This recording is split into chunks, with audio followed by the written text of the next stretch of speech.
प्यारे भक्तों नमस्कार, माताएं बहनों नमस्कार। मैं आज अपने इस चैनल पर आप लोगों का ये नवरात्र पूजन का बहुत बहुत धन्यवाद। और ये पूजन की जो आशीर्वाद सबों को मिलेगी, उससे कुछ प्रसाद हमको भी आप लोग आशीर्वाद के रूप में देना। प्यारे भक्तों, नवरात्र जो पूजन है, नवरात्र व्रत है, लोग दुर्गा पूजा के टाइम में 9 दिन तक नियम संयम करते हैं और पूजा पाठ हवन करते हैं 9 दिन। इसी को लोग नवरात्र व्रत कहते हैं। लेकिन वास्तविक नवरात्र है क्या? पहले तो ये समझना चाहिए कि नवरात्र जिसको हम कह रहे हैं, नवरात्र जिसका नाम है, वो है क्या? जब तक हम किसी विषय को नहीं जानते हैं, तब तक उसके फल को उतना दिन कष्ट करके उसके फल को हम लेना चाहेंगे तो फल तो कुछ न कुछ माँ देती है, लेकिन पूर्ण रूपेण उसका फल इसलिए नहीं मिलता है कि पहले हम नहीं जान पाए कि ये फल खट्टा है, मीठा है, किसी से पूछा नहीं, किसी से जाना नहीं। तो इसलिए ये अनभिज्ञता से जो हम करते हैं, इसलिए पूर्ण रूपेण इसके फल की प्राप्ति हमें नहीं मिल पाती है।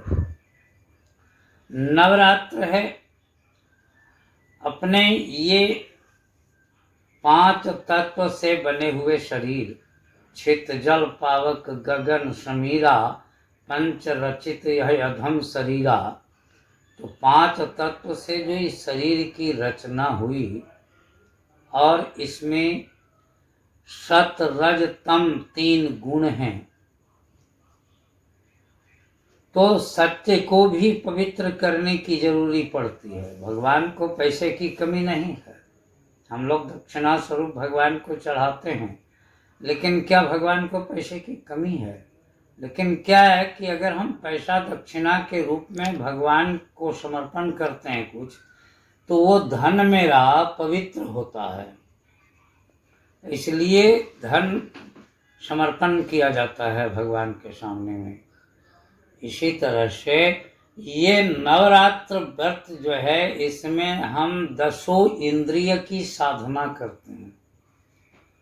इसमें मन, वचन और कर्म, ये 4 जो है, ये भी शुद्ध होता है। इनकी पूजा आत्मसमर्पण से की जाती है। जब इनके प्रति हमारा श्रद्धा और विश्वास और प्रेम जगेगा, तो ही इनकी प्रकाश हमारे हृदय में फैलेगी और हमारा मन वचन कर्म सब शुद्ध हो जाएगा। फिर यही है नवरात्र। और सप्तमी के पूजा के दिन काल रात्रि की पूजा होती है, इसलिए इनका नाम काल रात्रि पड़ा है भक्तों, कि इनके पूजन से जो हमारे अंदर अवगुण और अंधकार रूपी काल है, उसको मिटा करके हमें मनुष्य बना देती है, हमारे देवता का भाव बना देती, देवता के जैसा विचार हो जाता है मनुष्य का। इसलिए इनका नाम काल रात्रि को विनाश करने वाली, अज्ञानता को मिटाने वाली काल रात्रि है। प्यारे भक्तों, इनकी पूजा जिस तरह आप प्रत्येक दिन की भांति सभी देवियों की पूजा कर रहे हैं, वही पूजा फूल अक्षत चंदन धूप दीप नैवेद्य इत्यादि की ये सब सजावट करके पूजा कर लेने की चीज है। लेकिन पूजा करने के पश्चात सबसे महान पूजा है श्रद्धा, प्रेम। तो माँ के प्रति वो प्रेम होना चाहिए कि ये मिट्टी की प्रतिमा नहीं है, ये सोने की प्रतिमा नहीं है, ये चांदी की प्रतिमा नहीं, मूर्ति नहीं है, ये हमारी वही माँ है जो हमारा जन्म दी है, जो हमको पैदा की है, जो हमारी रचना की है, जो हमारी सृष्टि की है, जो हमें पालन कर रही है। उस दिन घर की स्त्रियों को सप्तमी के दिन में प्रातः काल स्नान करके और पूजन स्थान को गोबर, इनकी पूजा आत्मसमर्पण से की जाती है। जब इनके प्रति हमारा श्रद्धा और विश्वास और प्रेम जगेगा तो ही इनकी प्रकाश हमारे हृदय में फैलेगी और हमारा मन वचन कर्म सब शुद्ध हो जाएगा। फिर यही है नवरात्र। और सप्तमी के पूजा के दिन काल रात्रि की पूजा होती है, इसलिए इनका नाम काल रात्रि पड़ा है भक्तों, कि इनके पूजन से जो हमारे अंदर अवगुण और अंधकार रूपी काल है उसको मिटा करके हमें मनुष्य बना देती है, हमारे देवता का भाव बना देती, देवता के जैसा विचार हो जाता है मनुष्य का। इसलिए इनका नाम काल रात्रि को विनाश करने वाली, अज्ञानता को मिटाने वाली काल रात्रि है। प्यारे भक्तों, इनकी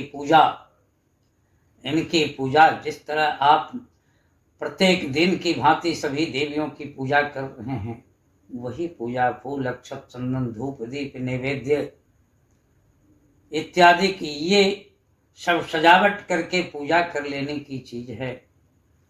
लेकिन पूजा करने के पश्चात सबसे महान पूजा है श्रद्धा, प्रेम। तो माँ के प्रति वो प्रेम होना चाहिए कि ये मिट्टी की प्रतिमा नहीं है, ये सोने की प्रतिमा नहीं है, ये चांदी की प्रतिमा नहीं, मूर्ति नहीं है, ये हमारी वही माँ है जो हमारा जन्म दी है, जो हमको पैदा की है, जो हमारी रचना की है, जो हमारी सृष्टि की है, जो हमें पालन कर रही है। उस दिन घर की स्त्रियों को सप्तमी के दिन में प्रातः काल स्नान करके और पूजन स्थान को गोबर से निपे, साफ सुथरा करे उसको, और स्नान ध्यान करके और माँ के प्रतिमा में, माँ की मूर्ति में जिस तरह से श्रृंगार है उतना नहीं बन पाए तो जो भी साध्य है वैसा सब तरह से संपन्न होकर के सज करके माँ के सामने बैठना चाहिए। इतना जरूर है कि पैर को अपना आलता से रंग लेना चाहिए और ऐसा करके बैठ करके और माँ से प्रार्थना करनी चाहिए कि अखंड सौभाग्य मांग देही, हे माँ हमें तुम अखंड सुहाग दो। उस दिन काल रात्रि माता की पूजा करके प्रेम से जो चाहे वरदान प्राप्त कर सकते हैं। जिस तरह शंकर जी औढ़रदानी हैं उस तरह काल रात्रि माता भी औढ़रदानी हैं, जो हमारे सभी रोग दुख शत्रु को एकदम निपटारा कर देती है, समाप्त कर देती है, अगर हमारा प्यार माँ के साथ माँ और बेटा का। धन्य है ये जिंदगी, माँ काल रात्रि की कृपा से धन्य धन्य हो जाती है। बोल दे श्री अखंड भारती माता की जय।